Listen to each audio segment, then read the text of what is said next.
ನಗರದ ಮಹಿಳಾ ಸಂಘದವ್ರಿಗೆ thank you so much. ನಾನು ಈ ಪ್ರೋಗ್ರಾಮಿಗೆ ಬಂದಿದ್ದ ಮುಖ್ಯ ಉದ್ದೇಶ ಮಾನಸ್ ಅವ್ರು ನನ್ಗೆ ಹೇಳಿದಾರೆ. ಹಂಗಾದ್ರೆ ಅದ್ರ ಬಗ್ಗೆ ಎರಡು ಮಾತಾಡ್ತೀನಿ, ಓಕೆನಾ? ಒಂದು ಬೇಸಿಗೆ ಮಕ್ಕಳ ಶಿಬಿರ ಮತ್ತು ಮಹಿಳಾ ದಿನಾಚರಣೆ.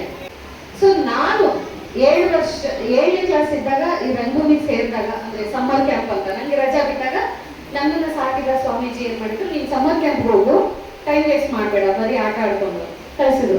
ಹೋದೆ, ಹಾಡು ಹೇಳೋದು ಕಲ್ಸಿದ್ರು. ಹಾಡೇನು ಕಲಿಸ್ತಾರೆ, ಹಾಡೇನಿದ್ರಿಂದ ಏನು ಉಪಯೋಗ ನನಗೆ? ಆಮೇಲೆ ಡೈಲಾಗ್ ಹೇಳ್ಕೊಟ್ರು, ಒಂದು ನಾಟಕ ಕೊಟ್ರು, ನೀಲಿ ಕುದುರೆ ಅಂತ, ಕೆ.ವಿ. ಸುಬ್ಬಣ್ಣ ಅವ್ರು ಬರ್ದಿರೋದು. ನಾಟಕನ ನಾನೇನ್ ನಾಟಕ ಮಾಡ್ಬೇಕು? ದೊಡ್ಡ ಕ್ವಶನ್ ನಮ್ಗೆ. ನಾನು ಆ ಏಜ್ ಅಲ್ಲಿ ಇವಾಗ ಇಲ್ಲಿ ಮಾತಾಡ್ತಿದ್ದೀನೆಲ್ಲ ಗೊತ್ತಾಗ್ತಿದೆ. ನಾನು ಆವಾಗ ಮಾಡಿದ್ರು ಪ್ರಯೋಗ. ನಾನು ಹೆಂಗೆ 20 ವರ್ಷದ ಹಿಂದೆ ನಾನು ಸಮ್ಮರ್ ಕ್ಯಾಂಪ್ ಅಲ್ಲಿ ಸ್ಟೂಡೆಂಟ್ ಆಗಿ ಹೀಗೆ ಮಕ್ಕಳ ತರ ಹೆಂಗ್ ಕೂತಿದ್ದೆ, ಅದೇ ವೇದಿಕೆಗೆ ನಾನು ಚೀಫ್ ಗೆಸ್ಟ್ ಆಗಿ ಹೋಗಿದ್ದೆ. ಬೇರೆ ಯಾವ ಊರು ಅಲ್ಲ, ಸಾಣೆಹಳ್ಳಿ ತರಳಬಾಳು ಮಠ ನನ್ನ ಸಾಕಿರೋದು. ಅದೇ ಮಠದಲ್ಲಿ ನಾನು ಸಮ್ಮರ್ ಕ್ಯಾಂಪ್ ಅಲ್ಲಿ ಇದ್ದಿದ್ದು.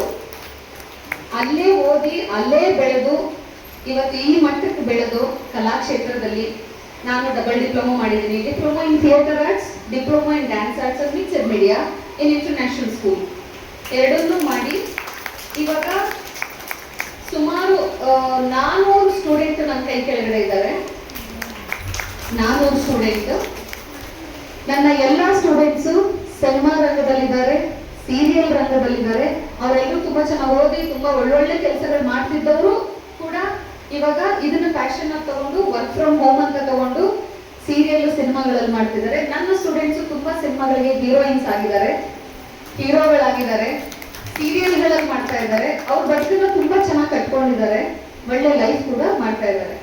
ಯಾಕೆ ನಾನು ಇದನ್ನ ಹೇಳ್ತಿದ್ದೀನಿ, ನನ್ನ ಸ್ವಂತ ಅನುಭವ ಅಂದ್ರೆ, ನಾವು ಬೇರೆಯವ್ರು ಯಾರೋ ಮಾಡ್ತಿದ್ದಾರೆ ಟಿವಿಲಿ ಅನ್ನೋರ್ನ ನೋಡಿ ನಾವು ಇನ್ಸ್ಪೈರ್ ಆಗಿ ಕೆಲವೊಂದ್ಸಲ ತಗೊಳ್ತೀವಿ, ಕೆಲವೊಂದ್ಸಲ ನಂಬಕ್ಕಾಗಲ್ಲ. ಅವ್ರೆಲ್ಲ ಹೆಂಗ್ ನಡೀತಿದ್ರು, ಅವ್ರು ಏನ್ ಕಲ್ತಿದಾರೋ ಏನೋ ಯಾರಿಗ್ ಗೊತ್ತು ಅಂತ. ನಾನೇ ನಿಮ್ಗೆ ಪ್ರತ್ಯಕ್ಷ ಸಾಕ್ಷಿ. ಸಮ್ಮರ್ ಕ್ಯಾಂಪ್ ಮಾಡೋದ್ರಿಂದ, ಸಮ್ಮರ್ ಕ್ಯಾಂಪಿಗೆ ನಿಮ್ಮ ಮಕ್ಕಳನ್ನ ಬುದ್ಧಿ ಚುರುಕು ಮಾಡೋಕೆ ಕಳಿಸೋದ್ರಿಂದ ಅವರಿಗೆ ಎಜುಕೇಶನ್ಗೂ ಹೆಲ್ಪ್ ಆಗುತ್ತೆ. ಪಾಠನ ಹೆಂಗ್ ಕೇಳಿಸ್ಕೊಳ್ಬೇಕು, ಎಷ್ಟೋ ಮಕ್ಕಳಿಗೆ ಪಾಠ ಕೇಳಿಸ್ಕೊಳ್ಳೋದು ಹೆಂಗೆ ಅಂತ ಗೊತ್ತಿಲ್ಲ. ಕೇಳಿಸ್ಕೊಂಡ್ಮೇಲೆ ಅದನ್ನ ಹೆಂಗ್ ಅಪ್ಲೈ ಮಾಡ್ಕೊಳ್ಬೇಕಂತ ಗೊತ್ತಿಲ್ಲ. ನಾನೇ 7th ಸ್ಟ್ಯಾಂಡರ್ಡ್ ಮೊಟ್ಟೆ, ದೊಡ್ಡ ಮೊಟ್ಟೆ, 0. ಅಯ್ಯಯ್ಯೋ, ಈ ಟೆಸ್ಟ್ಗಳಲ್ಲೆಲ್ಲ ಇಷ್ಟೆಲ್ಲ ಸಮಯ ತಗೊಂಡಿದ್ದೀನಿ, ಎಕ್ಸಾಮ್ ಹೆಂಗಪ್ಪ ಅಂತ. ಯಾಕಂದ್ರೆ ನಾನು ಡೈರೆಕ್ಟ್ 7th ಅಡ್ಮಿಷನ್ 1 to 6 ಓದಿಲ್ಲ ನಾನು, ಡೈರೆಕ್ಟ್ 7th ಅಡ್ಮಿಷನ್ ನಾನು. ಯಾಕಂದ್ರೆ ನಾನು ನಿನ್ ಕಿವಿ ಟಚ್ ಮಾಡಿದ್ರೆ ಕಿವಿ ಸಿಗ್ತಾ ಇತ್ತು. 1ನೇ ಕ್ಲಾಸಿಂದ ಹಾಕಕ್ಕಾಗಲ್ಲ, 7ನೇ ಕ್ಲಾಸ್ ಹಾಕ್ರಿ ಅಂದ್ಬಿಟ್ರು. ಅಯ್ಯಯ್ಯೋ, ಎಕ್ಸಾಮ್ ಅಂದ್ರು. ಎಕ್ಸಾಮ್ ಹೆಂಗ್ ಬರೆಯೋದು ಗೊತ್ತಿಲ್ಲ ನನಗೆ. ಎಕ್ಸಾಮ್ ಅಂದ್ರೆ ಏನು ಅಂತಾನೆ ಗೊತ್ತಿಲ್ಲ. ಫುಲ್ ಜ್ವರ ಬಂದ್ಬಿಟ್ಟಿತ್ತು ನನಗೆ. ಎಕ್ಸಾಮ್ ಅಂತ ಏನ್ ಬರೆಯೋದು ಅಂತ. ಕೊನೆಗೆ ನಮ್ಗೆ ಗ್ಯಾಪ್ ಬರುತ್ತೆ ಎಕ್ಸಾಮ್ಗೆ. ಅವಾಗ ನಮ್ಗೆ ಸಮ್ಮರ್ ಕ್ಯಾಂಪ್ ಇತ್ತು 1 ವರ್ಷ. ಸೊ ನನ್ನ 2 ವರ್ಷ ಓಡಿಸಿದ್ರು ಅಲ್ಲಿಗೆ ಹೋಗಿ. ಸಮ್ಮರ್ ಕ್ಯಾಂಪ್ ನಾನು ಅಟೆಂಡ್ ಮಾಡಿದ್ರಿಂದ ಪಾಠನ ಹೆಂಗ್ ಕೇಳಿಸ್ಕೊಳ್ಬೇಕು, ಪಠ್ಯವನ್ನ ಹೆಂಗ್ ಓದಬೇಕು, ಪದ್ಯನ ಹೆಂಗ್ ಹಾಡಬೇಕು, ಆಮೇಲೆ ಇದನ್ನ ಮೆಮೊರಿ ಇಟ್ಕೊಂಡು. ತುಂಬಾ ಒಳ್ಳೆ ಪಾಯಿಂಟ್ ಏನಂದ್ರೆ, ನಾನು ಸಮ್ಮರ್ ಕ್ಯಾಂಪ್ ಅಲ್ಲಿ ಜಾಯಿನ್ ಆಗಿದ್ರಿಂದ ನನ್ನ ಮೆಮೊರಿ ಇಂಪ್ರೂವ್ ಆಯ್ತು. ಯಾಕಂದ್ರೆ ಕಲಿಬೇಕಲ್ಲ, ಓದ್ಬೇಕಲ್ಲ. ನಾವು 1 ವರ್ಷ ಓದಿದ್ದನ್ನ ಒಂದೇ ಸಲ ನಾವು ಎಕ್ಸಾಮ್ ಬರೀಬೇಕಲ್ಲ, ಅಷ್ಟೊಂದು ನೆನ್ಪಿಟ್ಕೊಂಡು. ಇದು ಏನ್ ಮಾಡೋದು? ಓಕೆ, ಮೆಮೊರಿ ಕ್ಲಾಸ್ ಮಾಡಿಸಿದ್ರು. ಮೆಮೊರಿ ಕ್ಲಾಸ್ ಆದ್ಮೇಲೆ ಆಕ್ಟಿವಿಟಿ. ಸುಮ್ಮನೆ ಕುತ್ಕೊಂಡೇ ಇದ್ರೆ ಏನಾಗುತ್ತೆ, ಬಾಡಿ ನಾವು ಹೇಳ್ದಂಗೆ ಕೇಳಲ್ಲ. ನಾವ್ ಯಾವಾಗ್ಲೂ ಏನ್ ಮಾಡ್ತೀವಿ, ಬಾಡಿ ಹೇಳ್ದಂಗೆ ಕೇಳ್ತಾ ಇರ್ತೀವಿ. ನೋಡ್ತಾ ಇದೆ, ಕುತ್ಕೊಂಡೇ ಇರೋಣ, ಮಲ್ಕೊಂಡೇ ಇರೋಣ. ಆದ್ರೆ ನಾವು ಹೇಳ್ದಂಗೆ ಬಾಡಿ ಕೇಳಂಗ್ ಇಟ್ಕೋಬೇಕು. ಆ ತರ ಆಕ್ಟಿವಿಟೀಸ್ ಮಾಡಿಸ್ತಾರೆ. ಅದ್ರಲ್ಲಿ ಮೈಮ್ ಇರ್ಬೋದು, ಕೋಲಾಟ ಇರ್ಬೋದು, ಯಕ್ಷಗಾನ ಇರ್ಬೋದು, ಎಲ್ಲಾ ಪ್ರಕಾರದ ನೃತ್ಯಗಳನ್ನು ಕಲಿಸ್ತಾರೆ. ಈ ತರ ಮಾಡಿ ಮಾಡಿ ಮಾಡಿ ನಾನು 7th ಸ್ಟ್ಯಾಂಡರ್ಡ್, ಪರವಾಗಿಲ್ಲ 2nd ಕ್ಲಾಸ್ ಬಂದೆ, ಖುಷಿ ಆಯ್ತು. ನನ್ನ ಸಾಕಿರೋ 2nd ಕ್ಲಾಸ್ ಬಂದ್ಯಾ ನೀನು, ಪರವಾಗಿಲ್ಲ, ಡೈರೆಕ್ಟ್ ಆಗಿ ಅಡ್ಮಿಷನ್ ಆಗಿದೆ. ಅದಕ್ಕೆ ನನಗೆ ಹೆಲ್ಪ್ ಮಾಡಿದ್ರೆ ಸಮ್ಮರ್ ಕ್ಯಾಂಪ್. ನನಗೆ ಬೇಸಿಕಲಿ ಇದು ತುಂಬಾ ಹೆಲ್ಪ್ ಆಗಿದೆ. ಯಾಕಂದ್ರೆ ಎಜುಕೇಶನ್ಗೆ ನಾನು IQ ಲೆವೆಲ್ ಅಷ್ಟು ಸ್ಪೀಡ್ ಇರಲಿಲ್ಲ. ಟೀಚರ್ಸ್ಗಳು ಪಾಪ ಅವ್ರು ಏನೇನೋ ಟ್ರೈನಿಂಗ್ ಮಾಡ್ಕೊಂಡು ಬಂದಿರ್ತಾರೆ, TCH, D.Ed, B.Ed ಎಲ್ಲ ಮಾಡ್ಕೊಂಡು ಬಂದಿರ್ತಾರೆ. ಅವರ ಎಲ್ಲಾ ಶಕ್ತಿಗಳನ್ನು ಹಾಕಿ ಮಾಡ್ತಾ ಇರ್ತಾರೆ ಪಾಠ. 2nd ಕ್ಲಾಸ್ ಆಯ್ತು. PUC ಮಾತ್ರ ರ್ಯಾಂಕ್ ಬರ್ತಾರೆ, ಹೆಂಗೆ ಅಂತ ಗೊತ್ತಿಲ್ಲ ನನಗೆ.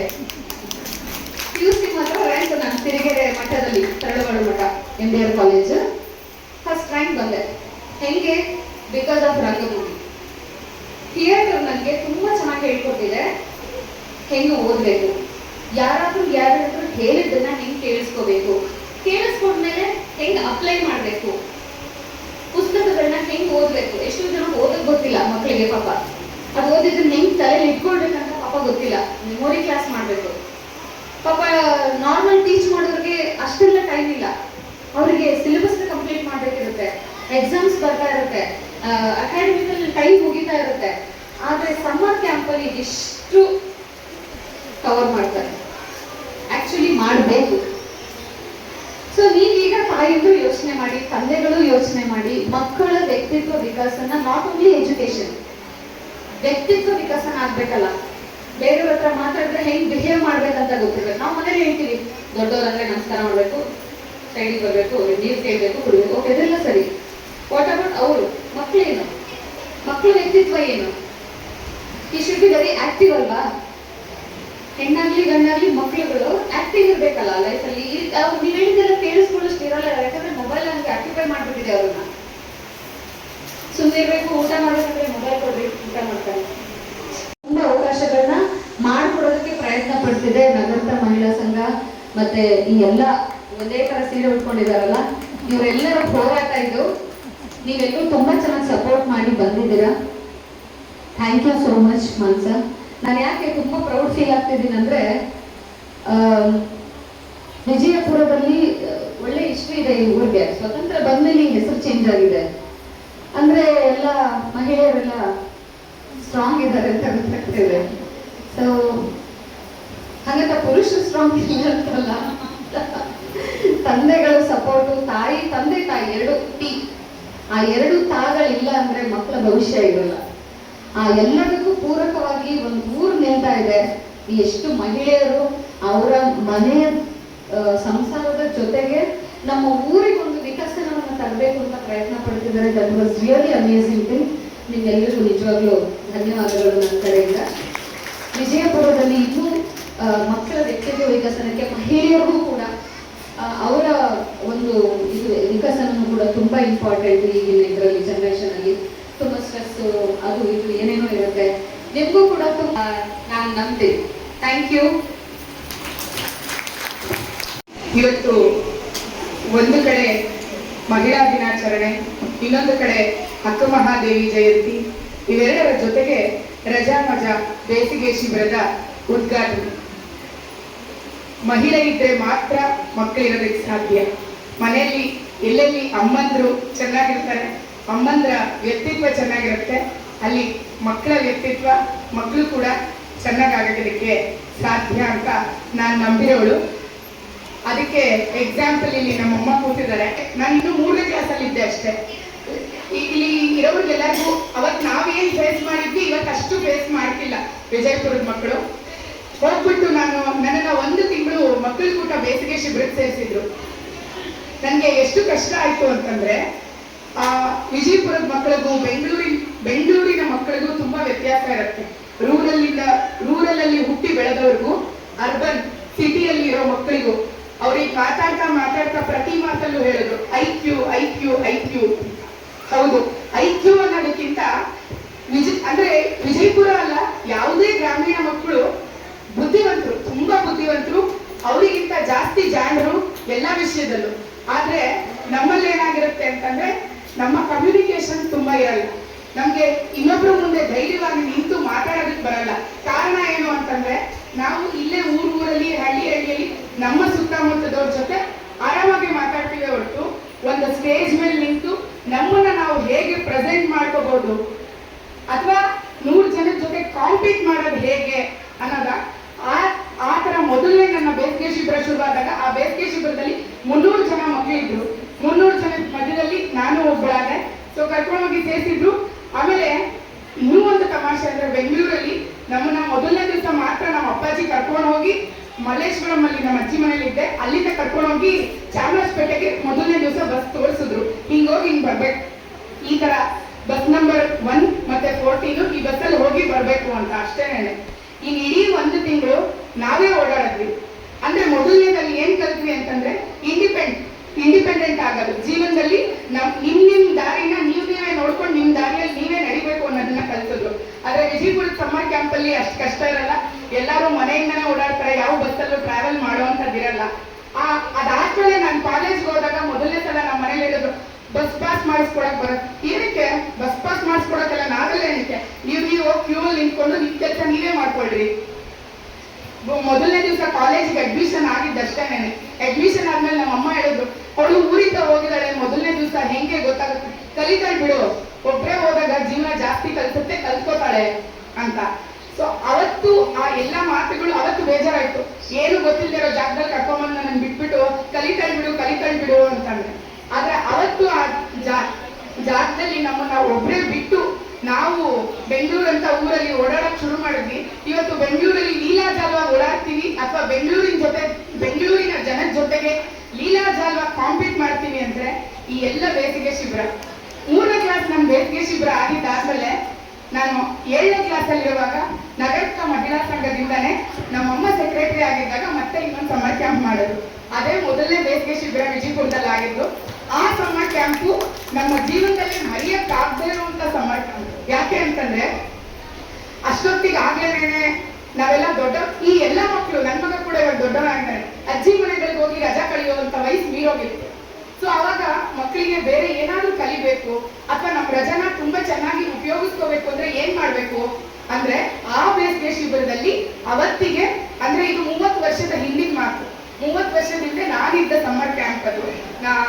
ನಮ್ಮಮ್ಮ ಮಾಡಿದ್ದು ಅಂತಂದ್ರೆ ಅವತ್ತಿಗೆ ಮಹಿಳಾ ಸಂಘದ ಜವಾಬ್ದಾರಿನ ಹೊತ್ತಿದ್ರು. ಆ ಮಹಿಳಾ ಸಂಘ, ಇದೇ ನಗರದ ಮಹಿಳಾ ಸಂಘ 30 ವರ್ಷದಿಂದ ಮಾಡಿದ್ದ ಸಮ್ಮರ್ ಕ್ಯಾಂಪ್ ಬಗ್ಗೆ ನಾನು ಹೇಳ್ತಾ ಇದ್ದೀನಿ. ಅಮ್ಮಂದ್ರು ಮನ್ಸು ಮಾಡಿ ಆ ಮಕ್ಕಳನ್ನ ಕರ್ಕೊಂಡ್ಬಂದು ಸಮ್ಮರ್ ಕ್ಯಾಂಪ್ಗೆ ನೀವು ಸೇರಿಸಿದ್ರೆ ಆ ಮಕ್ಕಳು ಖಂಡಿತ ಸಮ್ಮರ್ ಕ್ಯಾಂಪ್ ಅಲ್ಲಿ, ನಾನು ಹೇಳ್ದೆ ಮೊದಲನೇ ವರ್ಷದಲ್ಲೇ ಎಲ್ಲರೂ ಅದಕ್ಕೆ ಅವಕಾಶ ಕೊಟ್ಟು ನನ್ನ ಜೊತೆಗೆ ಹೆಗಲಾಗಿ ನಿಂತಿರುವಂತಹ ನಗರದ ಮಹಿಳಾ ಸಂಘದವರಿಗೆ ನನ್ನ ಹೃದಯಪೂರ್ವಕ ಧನ್ಯವಾದಗಳು. ರಂಗ ಶಾಲೆ ಒಳಗಡೆ ಕಲ್ತಿದ್ದು 7ನೇ ಕ್ಲಾಸ್ ಅಲ್ಲಿ ಇದ್ದೆ ಅಂತ ಅವಾಗ ನನಗೆ ತುಂಬಾ ಖುಷಿಯಾಗಿದ್ದೆ. ಅಂದ್ರೆ ಖಂಡಿತ ನಮ್ಮ ಮಕ್ಕಳಿಗೆ ಬೇಗ ಕನೆಕ್ಟ್ ಆಗೋರು. ಇಲ್ಲಿ ಕೂತಿರುವಂತ ಎಲ್ಲ ಮಕ್ಕಳು ಇವತ್ತು ಹೇಗಿದಾರೋ ಅಲ್ಲಿಂದ ಅವರ ರಂಗ ಪಯಣನ ಶುರುವಾಗಿ ರಂಗ ನಟಿಯಾಗಿ ಬೆಳೆದಿರುವಂತವರು ಸಿತಾರಾ ಅವರು. ನಾವು ಅವರಿಗೆ ಫೋನ್ ಮಾಡಿ ಕೇಳಿದ ತಕ್ಷಣ ಅವರು ಖಂಡಿತ ಬರ್ತೀನಿ, ಆದ್ರೆ ನಾನು ಬ್ಯುಸಿ ಶೆಡ್ಯೂಲ್ ಅಲ್ಲಿ ಇದ್ದೀನಿ. ಅವರು ಇವತ್ತು ಬೆಳಿಗ್ಗೆ ಕೂಡ ಶೂಟಿಂಗ್ ಮುಗಿಸ್ಕೊಂಡು ಬಂದು ಮನೆಗೆ ರೆಡಿಯಾಗಿ ಬಂದವರು. ಆ ಮಧ್ಯದಲ್ಲಿ ನಾನು ಫ್ರೀ ಮಾಡ್ಕೊಂಡು ಬರ್ತೀನಿ. ಕಾರಣ ಏನು ಅಂತಂದ್ರೆ ರಂಗಭೂಮಿಗೋಸ್ಕರ, ಅವರ ರಂಗಭೂಮಿ ಪ್ರೀತಿ ಎಷ್ಟಿದೆ ಅಂತಂದ್ರೆ ಅದಕ್ಕೋಸ್ಕರ ನೀವು ಎಲ್ಲೇ ಮಾಡಿದ್ರು ಏನೇ ಮಾಡಿದ್ರು ನಾನು 4 ಮಾತಾಡಿದ್ರೆ ನನ್ನ ಮಾತನ್ನ ಕೇಳಿ ಜನ ಖುಷಿ ಆಗ್ತಾರೆ, ರಂಗಭೂಮಿ ಕಡೆಗೆ ನಡ್ಕೊಂಡು ಬರ್ತಾರೆ ಅನ್ನೋದೇ ಆದ್ರೆ ಖಂಡಿತ ಬರ್ತೀನಿ ಅಂತ ಹೇಳಿ ಇವತ್ತು ಬೆಂಗಳೂರಿನ ಅವರ ಬ್ಯುಸಿ ಶೆಡ್ಯೂಲ್, ಅಂದ್ರೆ ಬೆಳಿಗ್ಗೆಯಿಂದ ರಾತ್ರಿವರೆಗೂ ನಿರಂತರವಾಗಿ ಅವರ ಶೂಟಿಂಗ್ ಮಧ್ಯದಲ್ಲೂ ನಮಗೋಸ್ಕರ ಬಿಡುವು ಮಾಡಿಕೊಂಡು ಬಂದು ಮಕ್ಕಳಿಗೆ ಮತ್ತೆ ಅವರ ಅಮ್ಮಂದ್ರಿಗೆ ಎಲ್ರಿಗೂ ಖುಷಿಯಾಗಿ ರಂಗಭೂಮಿನ ನಿಜವಾಗ್ಲೂ ಯಾಕೆ ಕಲಿಬೇಕು, ರಂಗಭೂಮಿ ಕಲಿಯೋದ್ರಿಂದ ನಮ್ಗೆ ಏನು ಉಪಯೋಗ, ನಮ್ಮ ನಗರದ ಮಹಿಳಾ ಸಂಘದ ಪರವಾಗಿ ಹಾಗೂ ನಮ್ಮ ಪರವಾಗಿ ಆತ್ಮೀಯವಾದ ಧನ್ಯವಾದಗಳು. ಮತ್ತೆ ಮತ್ತೆ ನಮ್ಮೂರಿಗೆ ಈ ತರನೇ ಬರ್ತಾ ಇರಿ. ನಮ್ಮ ಸಮ್ಮರ್ ಕ್ಯಾಂಪ್ ಮಧ್ಯದಲ್ಲೂ ಬಂದು ನಮ್ಮ ಮಕ್ಕಳನ್ನ ಅವರ ಅಮ್ಮಂದ್ರನ್ನ ಖಂಡಿತವಾಗ್ಲೂ ಸ್ಫೂರ್ತಿಗೊಳಿಸಿ ಅಂತ ನಾನು ಈ ಮೂಲಕ ಕೇಳ್ಕೊಳಕ್ ಇಷ್ಟಪಡ್ತೀನಿ.